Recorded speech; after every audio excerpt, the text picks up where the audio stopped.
it all. Settle the score. No, I will not take a loss. Taking it all. Kicking the door. Dropping you down to the floor. We taking it all. Ready for war. Better than ever before. Taking it all. Breaking the walls. My blood out is hard to the core. We taking it all. I have been destined to win. Alpha Omega the end. Let it begin. Give you a scope through my lens. I do not follow no dreams. You see the light. You can believe all the hype. Relentless from day to the night. You're paying the price. Tell them my time is now. I'm active and ready to fight. Into the struggle, the hustle, the pain. I see the smiles from the fake on their face. This is my time. Ain't no time to waste. The warrior's ready to scream my name. Taking it all. Settle the score. No, I will not take a loss. Taking it all. Kicking the door. Dropping you down to the floor. We taking it all. Ready for war. Better than ever before. Taking it all. Breaking the walls. My blood out is hard to the core. We taking it all. Watch out, son. We're about to. I am controlling the game. You should not step in my lane. We not the same. I am elite, know the name. The legacy runs through my veins. I am a king. I do not ever pretend. Straight to the top, I ascend. Say it again. Straight to the top, I ascend. I'm ruthless, I'm 10 out of 10. Ready for struggle, the hustle, the pain. I see the smiles from the fake on their face. This is my time, ain't no time to waste. The warrior's ready to scream in my name. Taking it all. Settle the score. No, I will not take a loss. Taking it all. It's Off the Ropes, episode 26. We're going to recap WWE Backlash France. Hello, everyone. My name is Bret Sweeney. I'm a host. I've got a few characters here tonight. We got the professor, Mr. Matt Diggs. Welcome, Matt. How's it going, sir? I'm just getting I'm practicing my French crowd. You got to get your cell phone and lights on and party. And then we got Dirt Sheet Brandon is here. Welcome, Dirt Sheet. Hey, I don't know what it is, but I feel like that ever since the professor has returned, you've ran off everybody that we've brought in on the show, Professor. So please try not to run off our special guest tonight, my daughter, Princess Camden. Welcome, Camden. How's it going? Good. So please be nice. Camden did tune in and watch Backlash with me. And so she's going to join us for a little bit tonight. Since we ran off, Swaggy's, he's being a maid tonight. He's got his girlfriend sick, had some tooth removal, so he's out tonight. KO's watching a U8 softball game. And then I think Jeremy's watching, he's somewhere in Brook Hill. He's always busy these days. So everybody's kind of off tonight. So it's just the four of us tonight. I'm a polarizing figure, Brett. I tried to tell you that when you brought me in, and you wait till we get back to football picks. Nobody's going to be coming around. Your buddies on the Beasts of East Texas show, they don't want anything to do with me anymore. I think they blocked me on Twitter too, so I don't know about that. Oh man, I've even got my son's even he's probably upset. A tag team partner. Yeah, he's got a tag team. Man, just starting off, guys. I mean, immediately when I turned this pay-per-view on, the atmosphere of the arena, and Matt, you mentioned it. I mean, it was. I don't know that I've seen a WWE live event with that much. Just the crowd, the entire night was just on fire. Like even if the match wasn't, they were just on fire. They didn't care. They were just happy it's there. And I would suspect that it will be returning there, guys. Yeah, it was an awesome crowd. I think they'll get another PLE soon, and I think we're not far off from a WrestleMania, an international WrestleMania. Obviously next year we found out next year's in Vegas, but I wouldn't be surprised if in the next 3-4 years if we don't get a WrestleMania in either England or either France. Or that France crowd though you could sense it on SmackDown, and then it just carried over through Backlash, and I don't know what they were saying half the time, but it was on fire. It was funny.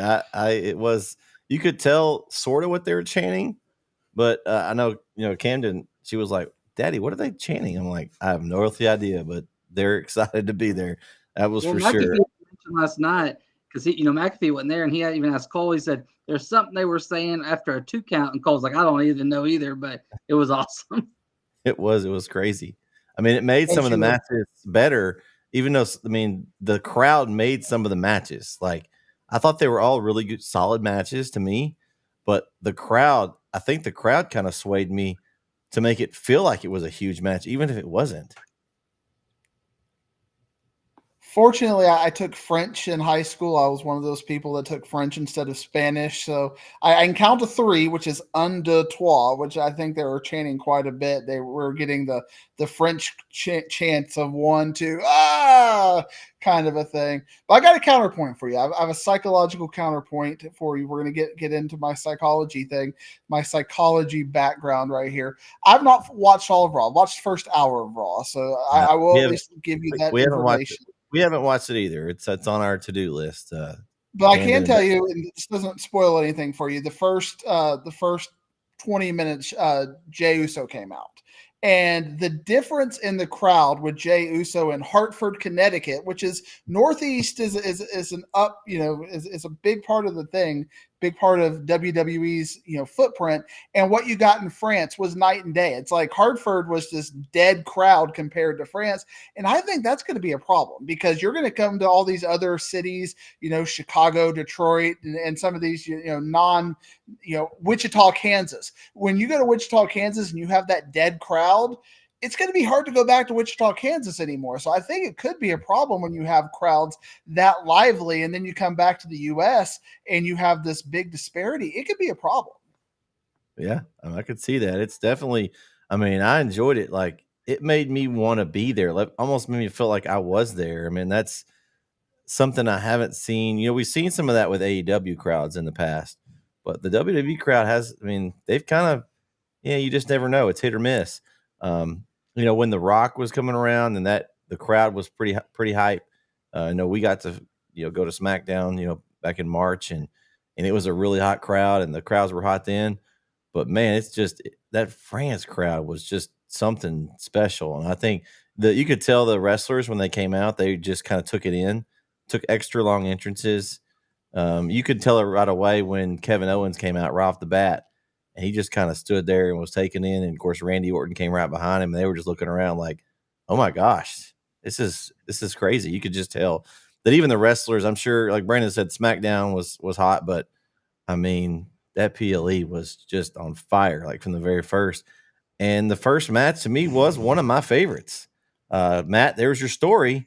We immediately came out and they just attacked each other, which I think that fits, right? They don't like each other. They just kind of brawled and they come out and give us what we want, a street fight. They just go all over the arena. I think it fit. It was perfect. It gave the no disqualification, which gave the Bloodline the opportunity to add their newest member. Not the member I was thinking. So they may have it may be a bigger group than what we think now. And so wow, just the fact that they came out and Tonga Loa made his debut. Guys, I was into the whole match. I loved the whole match. I thought it was great. You just didn't know what was going to happen. And then they add the element of expanding the bloodline, what we thought, but they swerved me. I think I wasn't the only one. I didn't see anything dirt sheet. You may correct me, but I didn't really see anything about Tonga Loa coming out.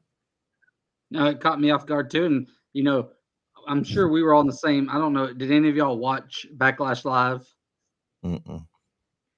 And so when none of us watched it live, I didn't, I watched it later in the day and I hadn't heard anything about 8 hours later, and I'm watching and I'm like, man, I started to think, man, maybe someone didn't come out because I hadn't heard anything about it. And I thought, accidentally, but I did a good job of avoiding stuff. And then he comes out and it just caught me off guard. And it took me a second to even realize who it was.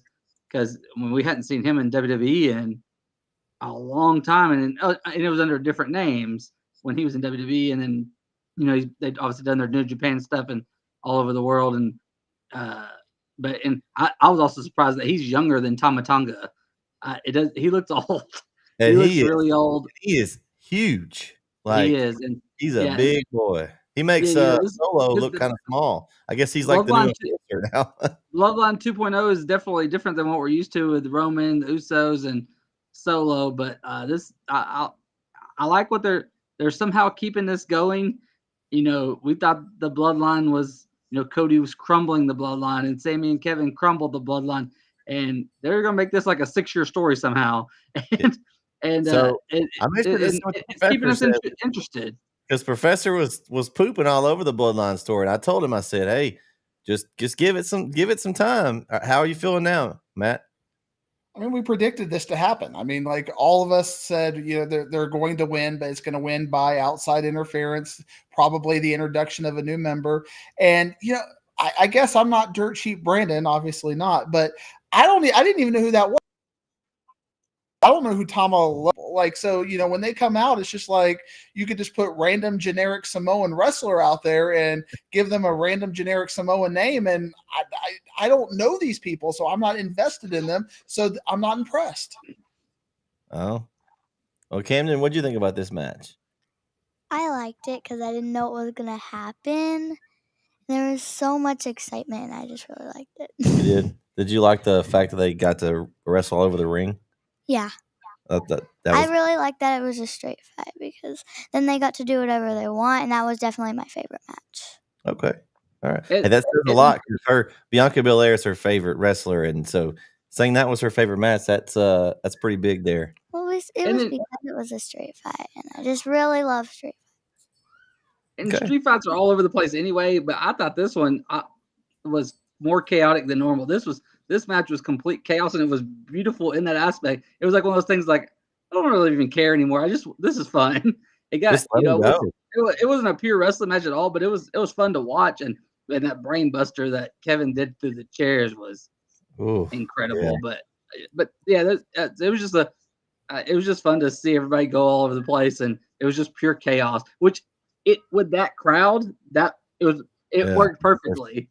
And it made sense. If you didn't have Cody AJ, you could have made that the main event. And while it's a terrible main event for that night and that crowd, it would have made sense, and I'd have been fine with it. Well, I think it made sense, and they made the match make sense instead of, you know, getting a regular tag match where there's going to be a lot of cheating and rule. Let's just go ahead and take the rules out from the beginning. I like the way they did that and set up the match.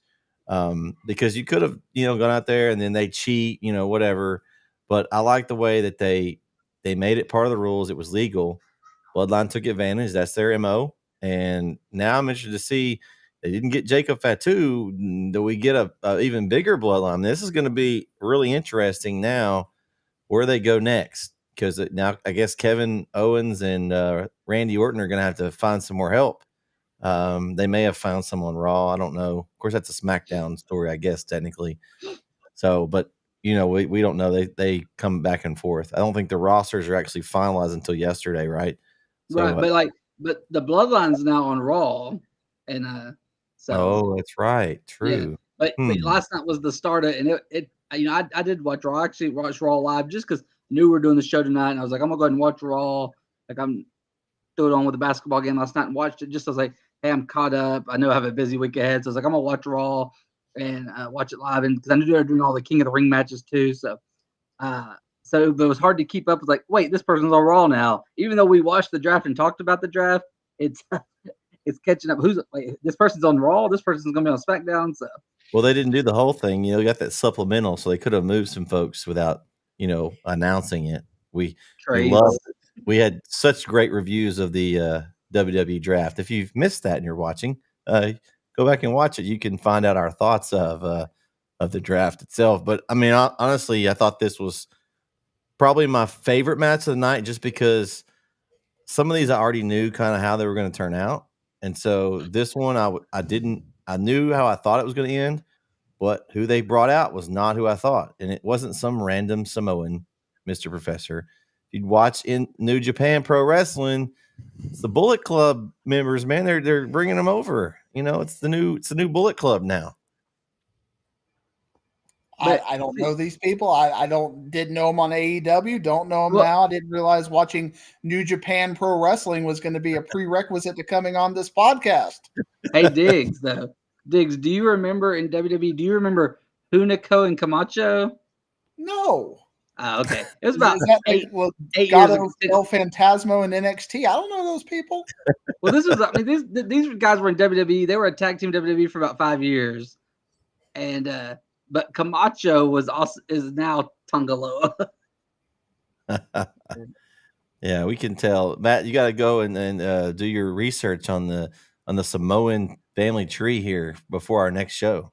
And That should I be need to get that graphic. They had that graphic on WrestleMania where they had the big tree thing going on. So I guess we're gonna have to memorize that and have a test.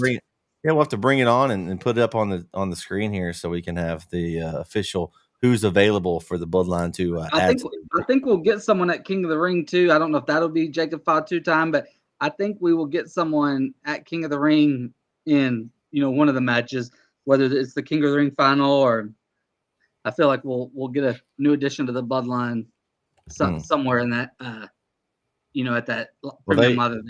They got me interested now, so I'm like, where's this going? I mean, I'm interested. I never really lost like maybe some of you. I was still intrigued. I knew they're not going to get rid of this storyline because finally is going to have to turn around where Roman is now the good guy when he comes back, and I think this makes it really interesting. Just the family going at it at some point. I'm really excited for that, and I'm excited to see where they how they get there to that point. But again, great opening match. The crowd was hyped. That was just exactly what they needed. I'm with Brandon. This could have been the main event. I mean, I would have been just fine with the main event being this. Of course, you just kind of had to put Cody and AJ, and we'll talk about that when we get to it. But any other thoughts on the opening match, guys, before we move on to the next one?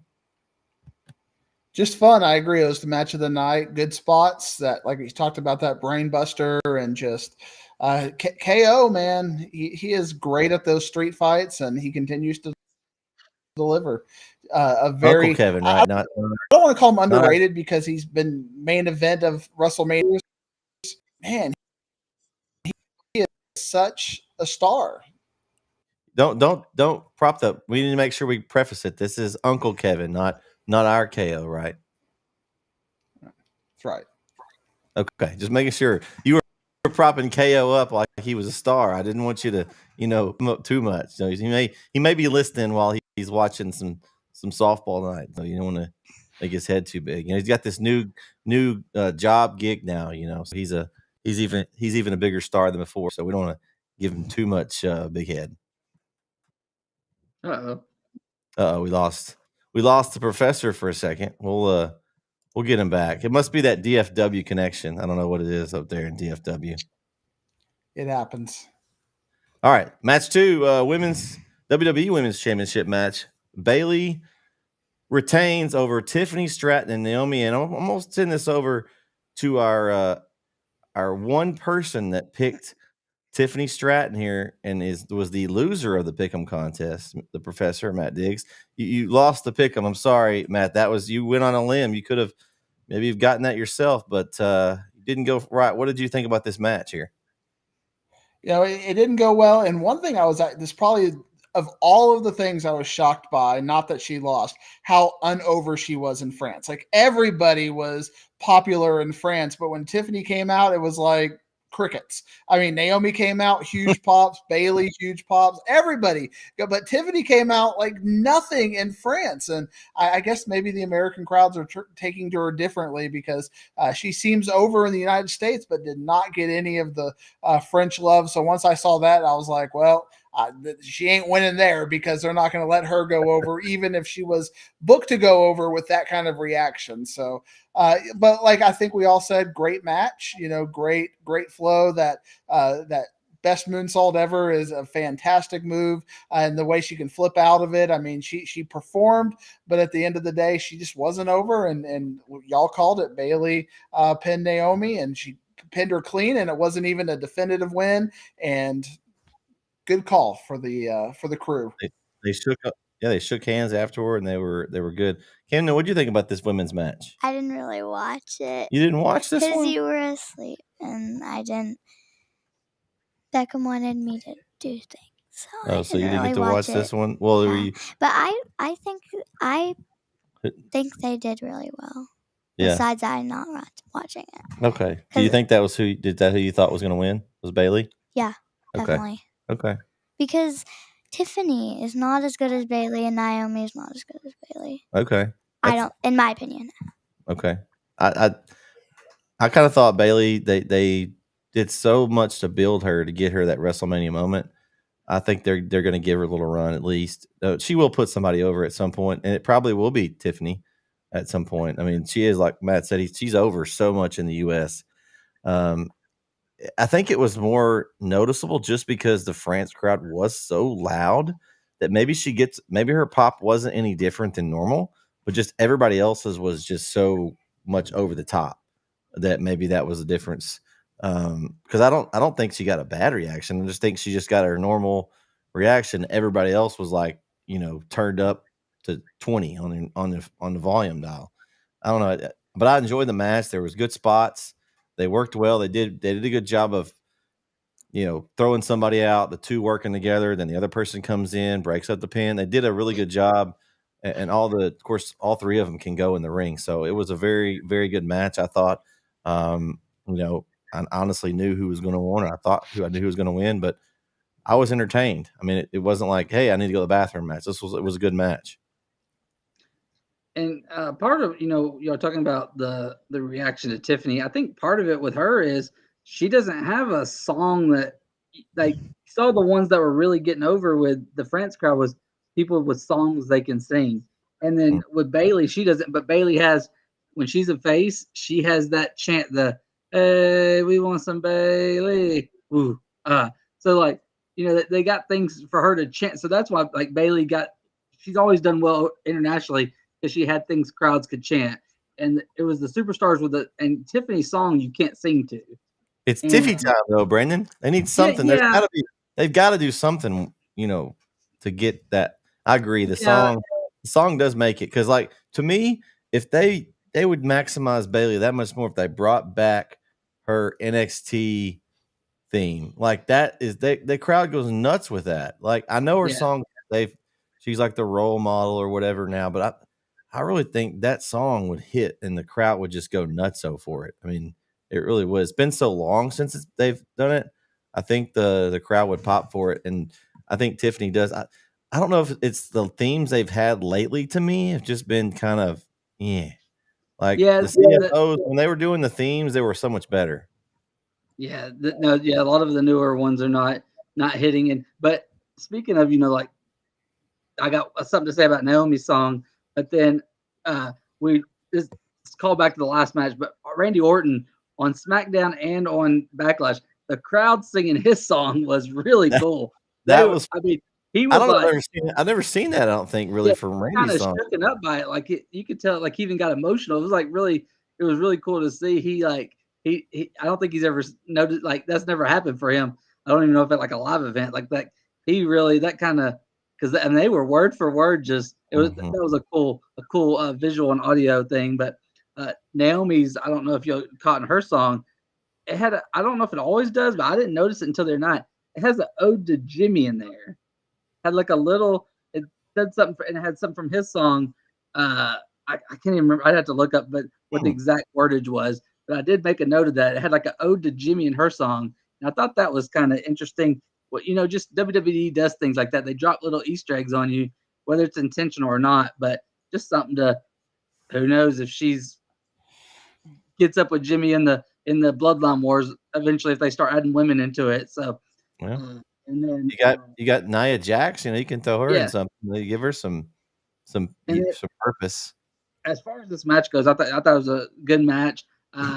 Tiffany, those two Alabama slams she did on the table to each of them on each announce table. We had the French announce table for this one, and then Naomi and Bailey. Speaking of Jimmy and Jay and them, Naomi and Bailey teamed up for a 1D. And I thought that was pretty cool. But the match was good, but the finish was weird. Like when it finished, it didn't seem like that was the time for it to finish, and it was like not a. I don't even think Bailey hit a move. Like she just kind of snuck away. Like I was like, wait, it's over. Like I wasn't expecting a 3 count there, and we did expect Naomi to take the pin, but when it happened, the finish caught me off guard. but the match overall was good. She tried to roll up Bailey, Yeah. and then she countered it, I was expecting a kick out, but it didn't happen. That was interesting. Good point. Any other thoughts on this match before we move on to the next match? Mr. Prime? No more Mr. Prime. I have to call him Mr. Prime Dirt Sheet Brandon. You might have to add that to the front of his. We didn't get Mr. Prime on this card, but we will soon. No, we didn't. You got to talk to your boy Logan Paul, Brandon. We just have the hydration station. We've had, and it's been a different flavor each time too. So yeah, that's true. It's always sitting there. It's no telling how much money they're getting WWE is for that. It came into play a lot during that first match too. So. They do use it a lot. It always gets somebody gets over there and ends up using it. So it's like they bring your attention right to it. So maybe that's part of the clause. You must use this in a match during the card. Maybe I don't know. Maybe we should do that on our live shows. We bring in the Prime Energy Station and turn the camera around and refuel our microphones. Hey, maybe that's what it takes to get us a Prime sponsorship. Hey, Prime, hit us up. Net us in at gmail.com. All right. Next up, we got the World Heavyweight Championship match, Damian Priest versus Jey Uso. I'm going to be honest, the match was fine. My favorite part was Jey Uso's intro. I mean, Jey Uso always gets a big intro, but man, it was popping, right, Cam? It was popping. I mean, they had the flashlights up. I mean, I felt like the whole building was shaking when Jey was entering the building. I mean, it was pretty impressive. I mean, it makes me just want to, y'all making me just want to get and work on it a little bit.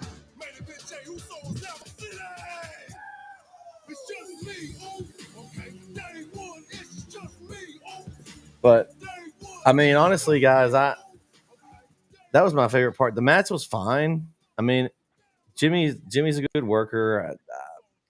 Priest, I don't know where they're going with him. I guess he's going to break off here at some point. You had Judgment Day come out, get involved in the match, even though he doesn't want them out there. I don't know if they addressed that on Raw. They do, because he kind of just took it and he won. So I'm interested to see what'll happen with that. But the match was okay. It was fine. It was a fine match. It wasn't terrible. I'm not a huge fan of what they're doing with Damian Priest right now. I don't know. He needs a direction. He needs to either split off from Judgment Day and let them kind of feud or something needs to happen there. I'm kind of over it. Poor Jey Uso, man. He's such a good worker. I wish they would let him win something in a singles way, because obviously his end game is going to be back with the Bloodline Wars at some point. I just feel like that he's got this time by himself. They could at least give him a little run somewhere. Well, wait till you watch Raw. They did a little something with him last night. So okay, all right. Well, see what they're doing with him. So. Okay, well, I'm intrigued by that. What'd you guys think of this match? I thought it was fine. I mean, I wasn't expecting like a whole lot from it, and there's it's Judgment Day, so like the interferences are expected, but they really took. I thought they took away from this one. Just that they were just JD was out there a lot, and the Finn one kind of helped because it tells the story a little bit. Like, hey, they're eventually going to crumble, and they touched on it too after the match, and then again last night. And but I'd rather more just Finn been out there than JD's just kind of, I don't know. He's just there, and it was a fine match. I mean, it wasn't nothing we didn't expect. Damian won, and Jay got some super kicks in. But before Matt comments, I want to ask you guys a question. For me, and this is going to sound really weird to say. I wouldn't have thought this a few years ago. The Judgment Day has not been as good without. I know Rhea's been out. That's also part of it. But without Dominic being involved in much, him being injured has really hurt. Like, I really love to hate Dominic when he'd come out. Like, that was part of their stick. Like, he just gets booed every time he gets to talk. Now I don't necessarily care. I mean, JD McDonough has never really been anything but just a guy that goes out and interferes with matches. I don't know if he's ever won a match. Finn Balor is good by himself. I don't know that he needs this this group, and I'd like to see him kind of break away from it because I think it brings him down. He's such a good worker in the ring. But Dominic Mysterio's and Rhea were Judgment Day, and if they're not there, I don't really care.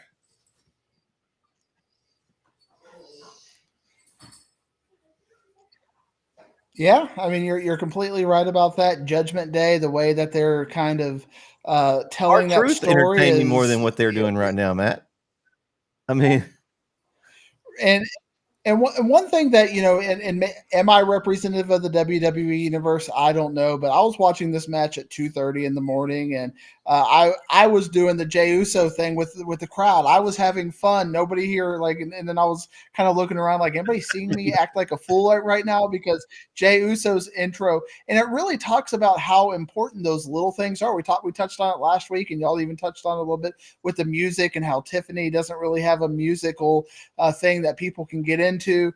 Jey Uso may get over just because of this entrance, and I mean, even you got Pat McAfee propping him up, and every week you see more and more crowds I love getting to see into McAfee it. on the table. It's so hilarious. Yeah. But to me, this match was, y'all called it fine. To me, it was below average because it was telegraphed. You knew what was happening, and it was just pointless at the end of the day. If you're just going to let him come out there and have interference, here we are, Bloodline 2.0, just, you know, we're going to have a cheat to win. What is Damian Priest? He's your champion, can't even get a win. I mean, you know, without 3 near falls and basically 3 saves from his team, I don't care if that turns into a story. That's a weak champion. And right now, Damian Priest is a weak champion, and we deserve better. But did you? I don't know if y'all saw Drew McIntyre actually tweeted about like Damian's win and the finish and the match. Like, I mean, basically tweeted and called him out. And Drew McIntyre's work on Twitter lately, or X, has been phenomenal. Like, he did it again last night with his feud with Punk. Like, he's been phenomenal on social media lately, adding to, like, and Drew's like the last person you might have expected from, but before Mania through now, he's just he pops off with something every day that adds to the story, and he did that there night, and it makes me think that he's gonna. I think he's gonna beat Damian at Clash of the Castle, and so. I mean, they've already with their back and forth. I'm already ready for the Punk McIntyre match. I mean, that's gonna be amazing. That's why I think Drew takes the title off of Damian at Clash of the Castle, and he'll have the championship until he faces Punk, whenever that is. Yeah, it's gonna be great. Camden, what do you think about this match? I didn't watch all of it, but I know that Damian Priest won, and same with y'all. It was fine, but it wasn't. It wasn't the best. It wasn't the best. It was okay. Yeah, it was okay. Okay. But it wasn't what I was expecting. I was expecting Jey Uso to win. Okay.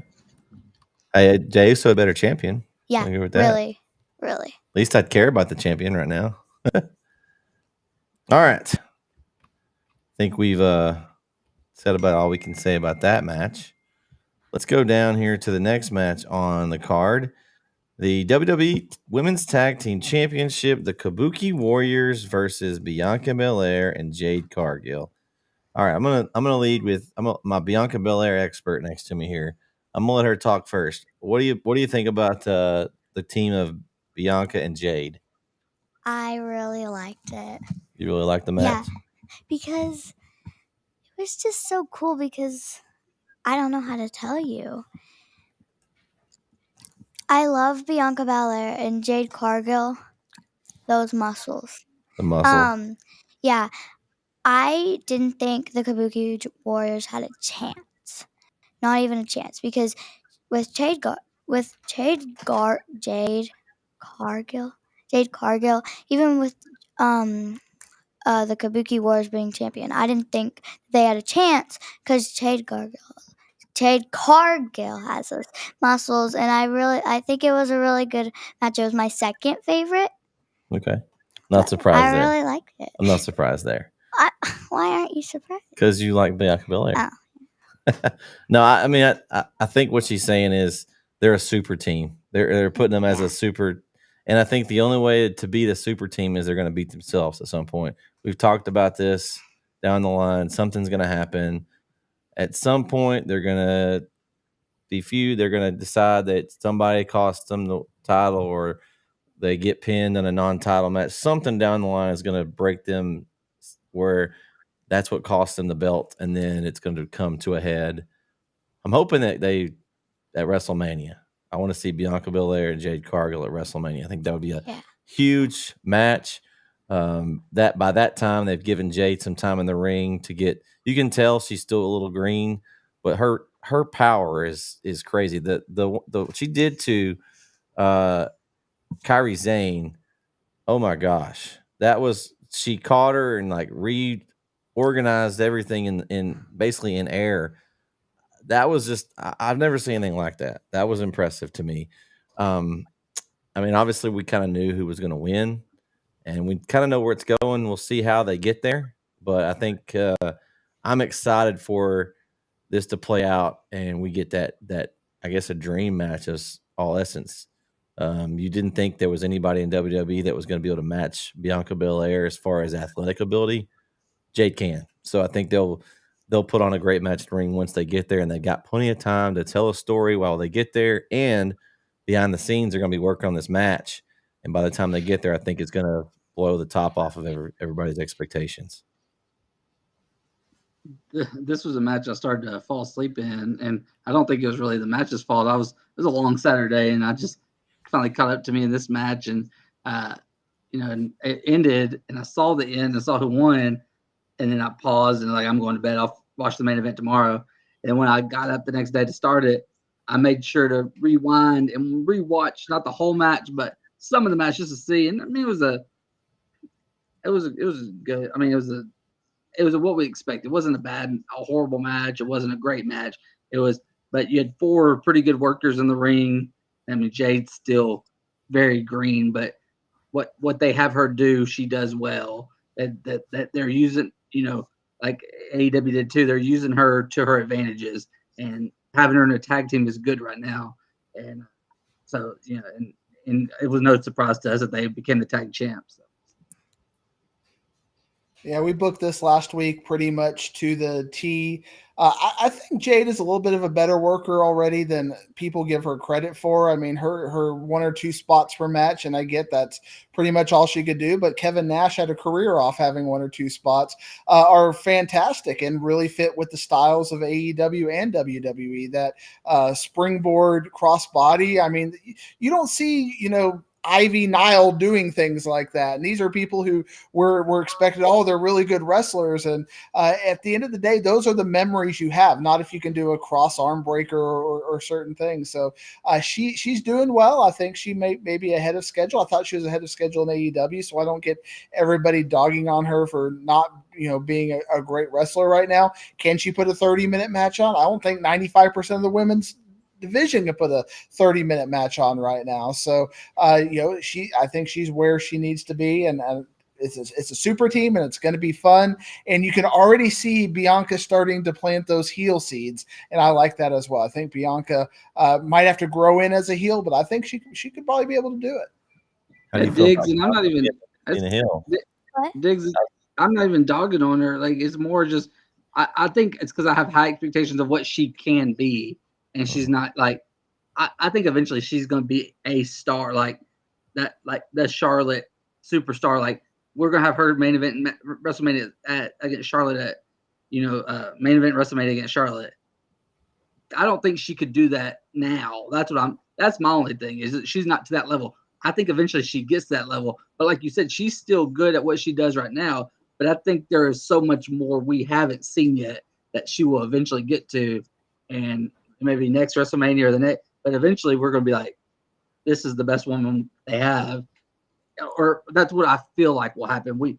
If she comes to fruition, I mean, we say this about football and basketball players too, and sometimes it never happens. But I feel like eventually she's going to be on that Charlotte level, and that, like, they're going to have an epic feud, but it may not happen, but that's the expectation I have. Counterpoint, Brandon, I don't disagree with everything you said, but one thing I'm worried about in a kind of a good way for Jade is that she looks so much like a star right now. She may get pulled to Hollywood before we can have all of these dream matches, because she is She will be she's in there. Hollywood one day. I agree with that 100%. So, Ken, how do you feel about Bianca turning heel at some point? Turning what? Like, what do She'd you be mean? the bad person. No, I love her. Yeah, and I wonder that. I mean, Jade's a more natural heel than Bianca, so that would be a shocker if they did flip Bianca the other way. No, So I don't know. no. I guess we'll see. I would hate that. Then she can start using her hair again. She was a really good heel in NXT. She would use her hair and use it to her advantage and cheat. She Yeah, was in that NXT. yeah, Huh. yeah. She was at one point. All right, main event. WWE undisputed WWE Championship. I don't know how long they're going to keep that undisputed. They already dropped the Universal out of it, but we'll see how long they keep that. Cody Rhodes and AJ Styles, the two Georgia boys, fighting it out. Guys, this match was really, really good. I don't know. The entrance, Cody's entrance was electric. But they've given AJ this heel entrance that I'm not a fan of. I'm just going to be honest. It's just I know they don't want the fan to hear him. I guess that's why they took his entrance away. But man, I don't like it. I mean, it just doesn't do it for me. But I think the match itself, they went at it back and forth in the ring. I felt like it was an AEW type match. You have two guys that paint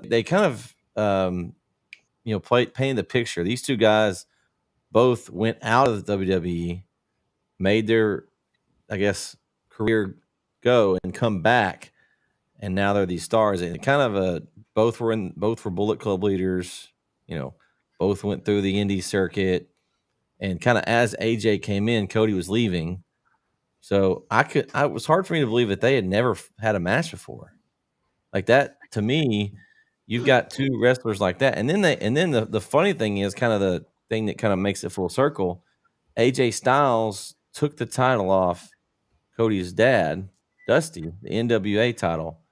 I think he said like 21 years ago, which makes you realize how good a shape AJ Styles is that can still go in the ring.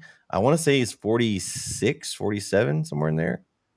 I think somewhere in that, but man, he can still go. I mean, he's older than I am. I feel like, man, I'm doing that. I'm going to wake up next week or two. I'm not doing anything. He's in incredible shape, probably the best shape of his life. He looks cut like you could just chisel him up. And they kind of showed an old picture of him back in TNA where he was like winning the X Division championship and stuff.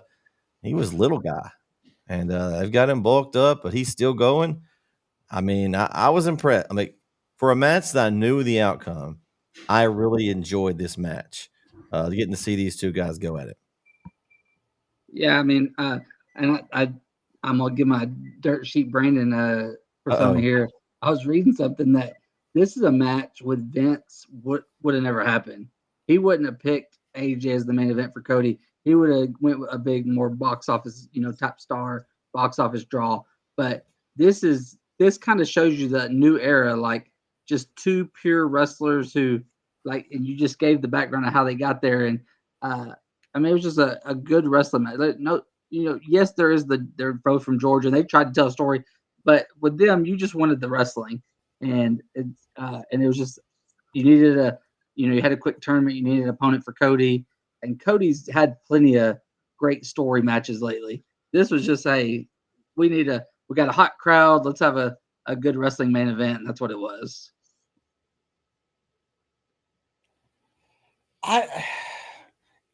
Again, I'm not saying it was a bad match. It was a fine match.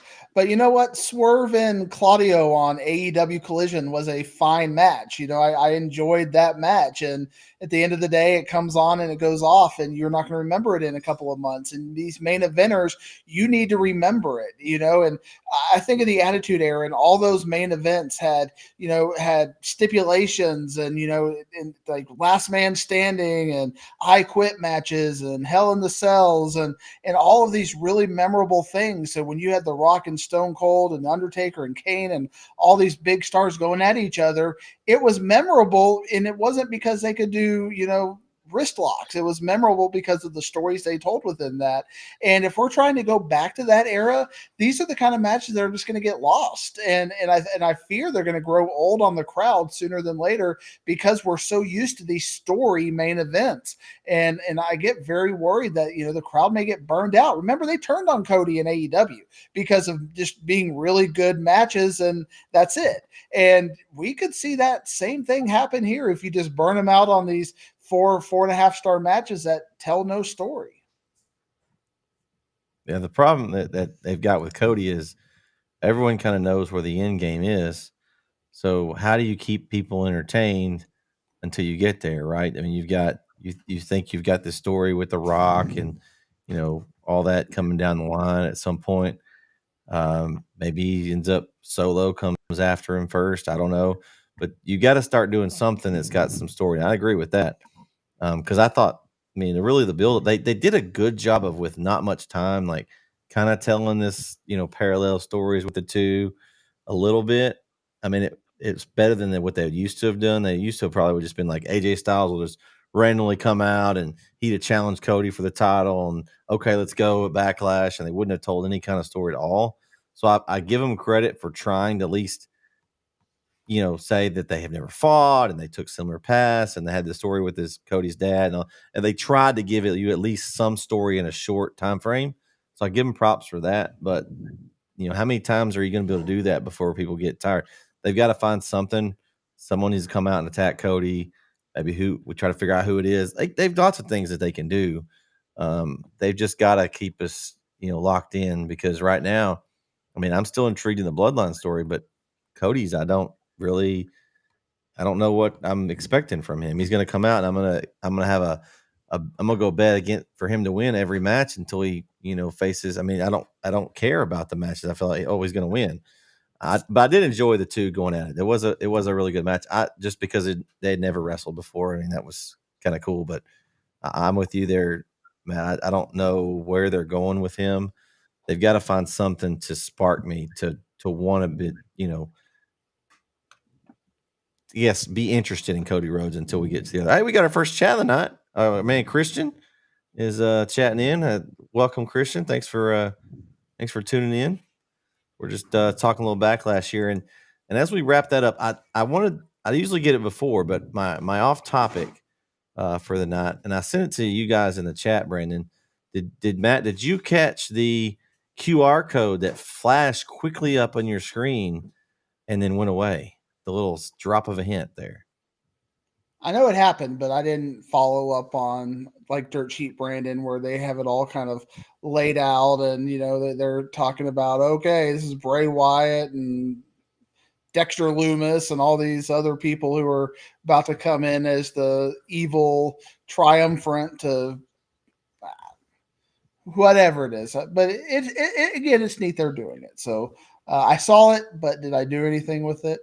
It has some numbers, Brandon. Did you dirt sheet those up and see what those numbers actually were meaning? Yeah, I've seen some theories. So I think they all, like, most of them equal 6 in some form or fashion. So in different ways, and then, but yeah, it has the, you know, they has, like he said, the Dexter Loomis hints in there, and the Eric Rowan, the Nikki Cross, and all. So it's just, I think, you know, it kind of seems like we've got 4 of them figured out, but it's like the other, you know, like I don't. Got to be Alexa, right? I mean, you would think. But so I've heard she wants to go back to her goddess character. So it could, you know, who's the like Liv Morgan's an option, but there's another girl they just recently, but they could just go 5 men and have Nikki Cross as the one woman. Joe Gacy's another one that's probably gonna be involved. And then, but like, do they bring Strowman in, or they're doing Strowman's back now? I mean, he was drafted, right? Yeah, they're doing different things with Strowman. So I don't know. It's intriguing. You know, it's fun. Because each week, you know, there's gonna be a QR code. So you gotta, like, keep your eyes out when it's gonna happen. So, I mean, how long can they build this without people just getting tired of, like, waiting on it? I mean, at some point they've got to pull the trigger. I mean, do we have to wait till SummerSlam to get there, or do we think we'll get it earlier? We'll, What do you think? We'll see. It's going to be interesting. I think that's kind of the intriguing thing right now for me. I'm interested right now. There's a lot of things I'm interested in, but if you keep feeding me breadcrumbs, eventually I get tired of those breadcrumbs and I'm going to move on to something else. So I hope I like that they're leading us on a little bit, but it's kind of been one of those things they've been talking about for a while. So we'll see how soon they pull the trigger. And when they do pull the trigger, what will they do with it? Because the character Bray Wyatt was the main cog of this. I know they've taken their time to make it, I'm assuming it's going to be Uncle Howdy leading the way. I mean, how do you do it without Bray Wyatt? I mean, it's going to be interesting to see what they do. I mean, they've got one shot at it, right? I mean, this is the one shot you can, play off of Bray Wyatt's legacy. You've got one shot, and if you don't hit it, then you wasted it. So, I mean, I got confidence that Triple H is going to be the one involved in it. So I've got confidence more than I would if another person that doesn't get airtime on our show had been in control. But I guess we'll just have to see. I've got an off topic for you, Mr. Net SN, and it's motivated by you because I'm thinking about you. I'm thinking about your daughter who are sitting there, and how much fun you said you guys had at SmackDown. How that was such a memorable moment for you guys. And this is a very subtle thing, but I'm worried about it. And I know Triple H has addressed it, but they advertised multiple times that this was the biggest gate ever for SmackDown. And then during the show, they said this is the highest grossing PLE that they've ever had. There was only 11,000 people there. So think of how expensive that had to be for that to be the highest grossing arena show in the history of PLEs. And now we've kind of got this going to where they may start pricing, just the average fan out of these things when they get hot. And I don't like them bragging about that. It's interesting. It seems like they've had a lot of, they've been advertising 18 consecutive sellouts, how many consecutive sellouts, and then now it's like the highest grossing. I feel like we're AEWing it kind of. AEW was doing that a lot. They were advertising that the big All In was like the highest, was it highest attended outdoor event ever, wrestling event ever, or something. I mean, it's like we're going back and forth between the two, like, who can have this great achievement? Next week it'll be who sells the most popcorn in wrestling history on a show, or I don't know, something. I feel like the more you say the best such and such in history, like it loses its luster a little bit. I mean, the more and more you say it, like, hey, I've got this huge announcement, and then you say I have an announcement, and then the next month, oh, I got this even bigger, huge announcement. There's people that do that all the time. It drives me up the wall. Like, okay, so is it really huge, or are you just trying to say it's huge so people will come over there? Like, you get tired, and so now it's like, oh, it's just they got an announcement. It's just another announcement. It doesn't really matter. Like, I feel like you can only do that so many times to us before, like, okay, do we really care? What do we really believe it's the biggest or the most grossing arena show ever? I mean, I don't know. It just kind of seems really weird that all of a sudden all this is happening now. There were so many people there, and it was so loud. I can buy it for that one, right? I mean, if you'd told me there was 80,000 people there, I would have believed it because it was just so loud and such a good crowd.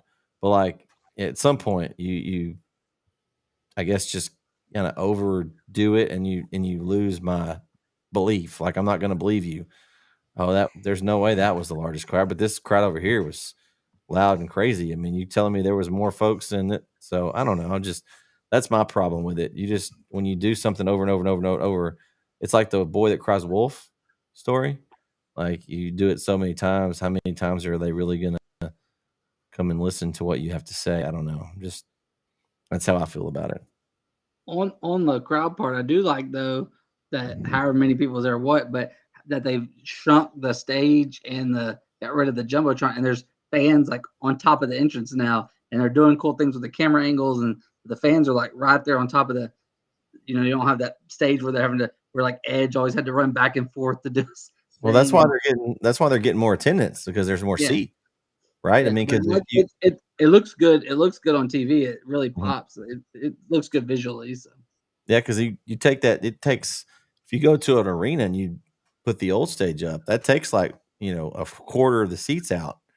So you lose all that space. So if you have that available, which makes sense if they're not having trouble selling tickets, why would you not open up more seats?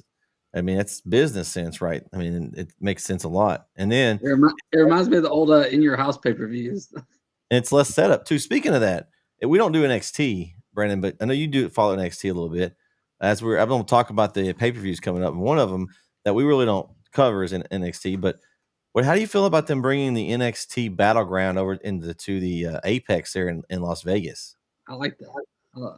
I mean, you're the same company now with UFC, and hey, that we've seen little things where they've kind of crossed over with getting advertisements in the ring now and different things. I mean, it's a creative thing. I think eventually, I don't know when, maybe 2030. Eventually, I think we get a crossover show. We get a show that's half UFC fights, half maybe UFC 400 or something. UFC 400, maybe if it lands on the same day as WrestleMania 50, I don't know, but eventually we're gonna get a mega show with just bangers on both sides, and so this Maybe is just a build up. Maybe Saturday's one and Sunday's the other or something. Oh no, I think we have it like in a big enough place where you have the and we do some wrestling matches in the cage, and we do some. Oh. I mean, we have them right by each other or something. I mean, I think we go all out. So that would be funny. That would be interesting. Do them all on the same day. Just rotate matches. Well, the next time we have a show will be a big show, guys. In a couple of weeks, AEW Double or Nothing and WWE King and Queen of the Ring in the same weekend. Here in a couple of weeks, we'll come back together. Maybe we can recruit some of our friends back. I think we've ran some of them off. Have y'all seen the Queen of the Ring bracket? They haven't filled out all the way the SmackDown part. Have you seen the King of the Ring bracket? I have not. I've seen some of the people that are in it, and so some of the matches that you're going to have, or some of the people who are going to have to lose, it's fascinating. It's almost back to the old school one where you just can't look at it and go, okay, that person's going to win because Gunther, LA Knight, Jey Uso, at one point Drew Mac, like who's jobbing to who? You don't know. So I'm a little fascinated by it. They can use it to build some storylines, probably. Yeah, the bracket. I thought originally that Dragunov and Gunther were on the same side, and that they wouldn't meet to the semifinals. Now I thought they would meet in the second round, but if that match ever happens, that would be. But I just we'll see. But the SmackDown kicks off on this week. They're going to kick off the SmackDown side, and you got AJ Styles against Randy Orton in the first round, and then Carmelo against Baron Corbin. LA Knight against Santos Escobar, and then Bobby Lashley against Tama Tonga. So, but down the line, you have some interesting, and then the Raw side, since you haven't watched Raw, I'll tell you what the first round of Raw, the matchups are, but some of them happened last night. But it's Gunther against Sheamus, Kofi against Mysterio, Dragunov against Ricochet, and Jey Uso. It was supposed to be Finn Balor against Drew McIntyre. Drew McIntyre wasn't cleared, so it's Finn Balor against Jey. That was announced before Raw, so it's not really a spoiler. I won't tell you who won the match, but the bracket lines up pretty well. The Queen of the Ring, they haven't said the SmackDown side yet, but the Raw side, it's the Queen of the Ring's not as intriguing. We'll see as we get further, and I'm interested to see the SmackDown side and see how it unfolds. But there could be some interesting matchups. Yeah, it's should be exciting. Should be a really. I just hope they do something with the winners. Like the last few times, they haven't when we thought of King of the Ring it propelled Stone Cold, Bret Hart, Triple. It propelled people. The last, it didn't do nothing for Xavier Woods or Zelina Vega. Like I want this. Like I think it should have some kind of title shot involved with it or something. I don't know, but even if it's like Intercontinental or US or something, but I want it to mean something more than but I'm intrigued. I'm glad they brought it back. Yeah, it's gonna they're gonna be able to use these as big matches, and what I like about them is they mean something, right? We have meaningful matches that we need to watch on Raw SmackDown. It's nothing worse than tuning into SmackDown and watching two wrestlers go at it, and there's no why. Why are they fighting? Like, do they not like each other? What's the like? At least you have a meaningful match. You can stick two guys that have no storyline going, and it's for the King of the Ring. So who cares, right? And they have a reason to be fighting each other. So it's an easy booking tool, I guess. They can use, and they can use those if their storyline's already going. Somebody comes in, interferes, costs them the King of the Ring. Now that's they're more fuel to go after each other. They can use it to kind of bounce storylines off each other. So that makes it interesting for me. And we'll see what kind of again, the new era. We'll see how they do these King of the Ring, Queen of the Ring brackets and matches. It looks like right now there's some intriguing matches to me, but and then we'll also have AEW Double or Nothing. So that first one will be May 25th. That's on a Saturday. I guess it's in Jeddah, Saudi Arabia. So that won't be during the daytime. And then May 26th, the Sunday pay-per-view. I think that's Memorial Day weekend, right? So that's the normal. So long weekend, lots of wrestling. I'm excited about that weekend. AEW Double or Nothing. Mercedes Moné making her debut supposedly. I think I'm kind of behind on my AEW, but I need to catch up on a little bit. But I'm excited about that one. Double or Nothing's always a great card. We've got lots of stories being told. You've got the EVPs. You got will MJF show up at some point here? I don't know. You got the Adam Cole now all magically healed. Will Britt Baker show up? I mean, there's lots of things going on. Kenny AEW. Omega came back, but yeah, he's back, but now he's not. I don't know. I haven't got to see that one, but I know he came back and then he was attacked, I believe. So they're attacking everybody right now. I mean, Jack Perry's on a mission. So there's lots going on. It's going to be a great pay-per-view again. Hopefully, Matt, you maybe just do your apology tour and apologize to KO, Swaggy, and I don't know that Jeremy Hubbard guy. Maybe we can get him back. I think he might have lost like sense of his wrestling knowledge. It's a busy time of year for him, just like all of us. But he's got extra duties right now. I think they won tonight. Actually, the going to state softball team going to state. So congratulations. Speaking of that, I know I'm going to have kind of a relaxing rest of the week. Brandon, you're not. Where are you going to be bouncing around to all week? I got softball. I got like 3 signings tomorrow and a softball game. I got a signing and a softball game Thursday, and then Friday's up in the air. Friday and Saturday depends what happens the next 2 nights. Where I'll go Friday and Saturday. You know, these if game 3s and it depends who's still playing Friday and Saturday where I'll go Friday and Saturday. But I will have a game, at least one game the next, and on Saturday I could have 2 or 3, just depending. So yeah. But I'll at least have one game the next 4 days. All right. And one thing you will know is when he writes it up, it'll be coming from an award-winning sports writer. Oh yeah, Brandon, award-winning. That rest. That was the one, Brandon. That was like probably the worst of the bunch, but it worked. Oh no, and you didn't even put our friend's picture in there. I'm disappointed. That would have probably given you an extra prize there for that one. Matt, what's the rest of your week looking like? You got any? Do you have any softball, baseball cover plans there? Does the FW play those sports? Cross country tomorrow. Oh, your twins. Do they both run? They both run. So we got 8th grade cross country. Who's the faster one? Do we have one that's the faster than the other? We do have a fast one, and then May 16th, next Thursday, I will be the voice of the Plano East Spring Game. So I'm excited about that. Wow. The last 6A regular champions, right? Is that what looking like? Last ever 6A basketball, undisputed basketball champions. That's funny. Oh man. Oh, well, that's awesome. I'm excited. I know I don't know how you do it, having 2 girls having to compete against each other like that. That's got to be tough. You know, you want them both to win, and usually they're on the same team, but in that they're individually. That's got to be a little hard for you as a dad. Well, I mean, it is individual, but the way cross country works, it's all the middle schools are against each other, so they That's get true. points and they're competing for the same team. So we view it like that. We're hoping our middle school wins. We won the first meet, and we're looking to win the next one. What school is this? Murphy Middle School. We run Plano ISD right now. Plano ISD, okay. Okay, so that feed into Plano East, though, right?